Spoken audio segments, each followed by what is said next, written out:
2 ദിവസത്തെ ഔദ്യോഗിക സന്ദർശനത്തിന് ശേഷം ഒമാൻ സുൽത്താൻ ഹൈതം ബിൻ താരിഖ് കുവൈത്തിൽ നിന്ന് മടങ്ങി. കുവൈത്ത് അമീറും പ്രധാനമന്ത്രിയും ഒമാൻ സുൽത്താനും പ്രതിനിധി സംഘത്തിനും കുവൈത്ത് വിമാനത്താവളത്തിൽ യാത്രയയപ്പ് നൽകി. ഇരു രാജ്യങ്ങളും തമ്മിലുള്ള ഊഷ്മള ബന്ധത്തിന് കൂടുതൽ ഇഴയടുപ്പം നൽകിയാണ് ഒമാൻ സുൽത്താൻ മടങ്ങിയത്.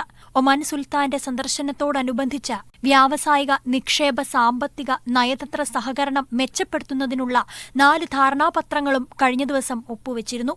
കുവൈത്ത് അമീർ ഷെയ്ഖ് മിഷ്അൽ അൽ അഹമ്മദ് അൽ ജാബിർ അസ്സബാഹും ഒമാൻ സുൽത്താനുമായി ഔദ്യോഗിക കൂടിക്കാഴ്ച നടത്തി. കുവൈത്തും ഒമാനും തമ്മിലുള്ള ചരിത്രപരമായ അടുപ്പവും വിവിധ മേഖലകളിലെ ഉഭയകക്ഷി ബന്ധവും ഇരുവരും വിലയിരുത്തി.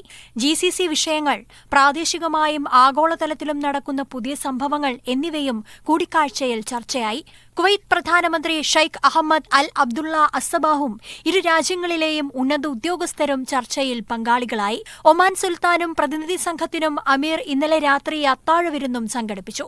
ഒമാൻ സുൽത്താനും സംഘവും കുവൈത്തിന്റെ ചരിത്രം പറയുന്ന അൽ സലാം പാലസ് മ്യൂസിയം സന്ദർശിച്ചു. Media 1 Kuwait.